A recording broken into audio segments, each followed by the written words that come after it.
This video is going to quickly review bar graphs, the important features of them, and what information you can take from them.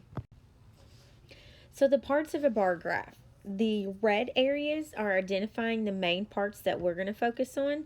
First of all, we need to know what the graph is talking about.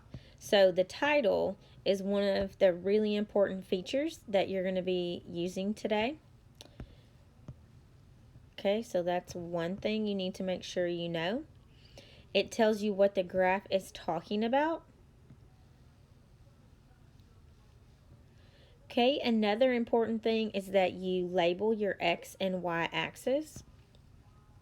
This is the Y axis going up and down. This is your X axis, so we need labels on those.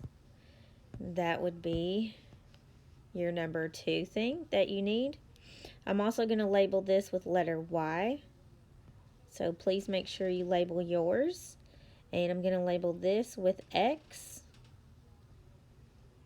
Another thing that you need to know is on your y-axis, you have to count in the same increments all the way up the graph, no matter what your numbers are that you're going to be displaying in your bar graph. I can't count 5 and then 6, 7, 8 because that distorts the data. So whatever you count by, stay with it all the way through from top to bottom, or bottom to top, whichever way. So this is number 3. The units have to be the same. And then the 4th thing is when you do make a bar graph, the bars are not supposed to touch each other. There's supposed to be gaps in between so you can identify the differences between those. And each bar represents how many was in the group. So that's your 4th. The actual bars themselves do not need to touch.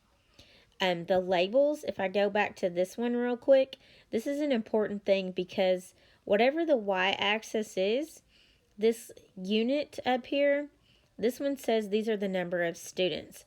But sometimes the numbers are really big, so this is not going to be just by itself. This may also say like thousands or millions. So you have to read your labels really carefully. Then on your x-axis, this one says letter grade. Which tells me what does A, B, C, D, F represent. Sometimes these things could be interpreted differently, so it's important to read your labels. So some things to remember that we just went over. Bars should not touch each other.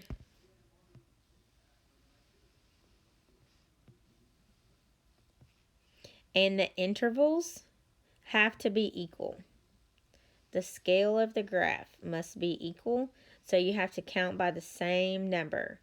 1s, 2s, 5s, 10s, whatever fits your data best. Make sure you keep counting by the same thing.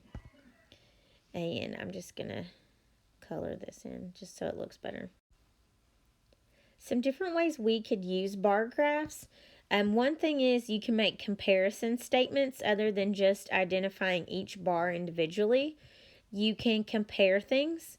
One way is to compare part of the graph to another.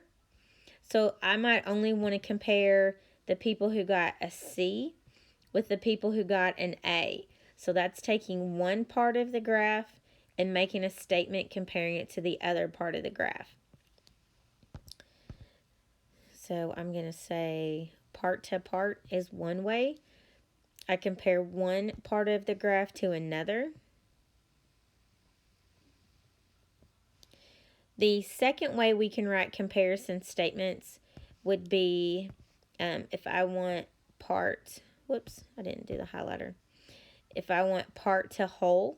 So in this situation, I'm going to pick one part of the graph and I'm going to compare it back to the entire whole thing. So for example, this one says more students received a B on the test than any other letter grade. So I can look at B, see it's the tallest compared to all the graph, all the parts of the graph. Then the fewest test scores for the whole test were in category D. Now I'm comparing the least amount to the entire thing. Those could be different comparison statements if you had to make up your own about this specific graph. So now let's talk about creating your own graph. Sometimes you get a set of data and you need to make your own. So when you make your own graph, we need to have an X and Y axis. So this is going to be my Y axis. This is going to be my X axis. I'm going to need a main title. Get that out of the way for a second.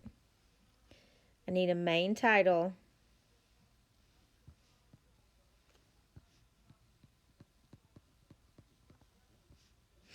I need a label for my y-axis.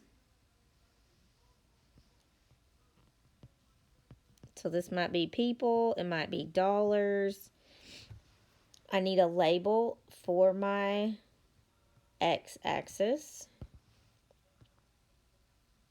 Scoot that up for a second. Take this off. Okay, label for the x-axis.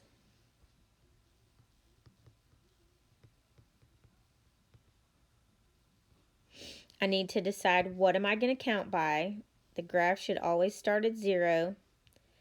And then whatever increments you want it to go by, remember you have to count by the same thing all the way up. So let's say I want to count by 2's. Then I need to go by 2's all the way up.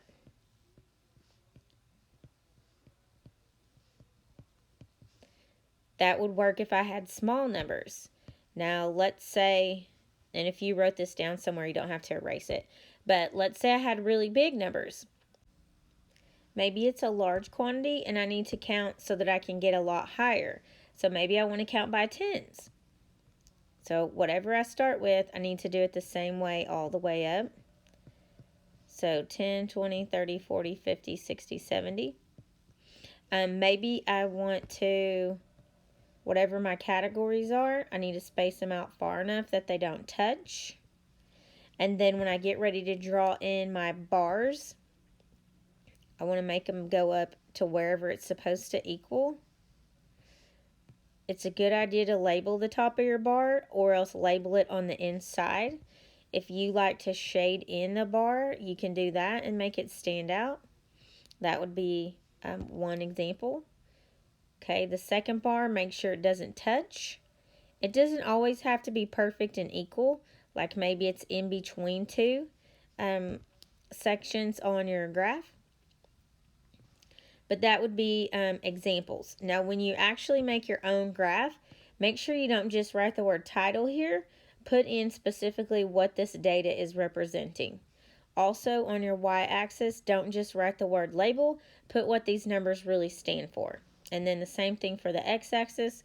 Whatever this category was that equaled up to 50, those names go underneath here by each one of these slash marks. And then the main label for what category those are.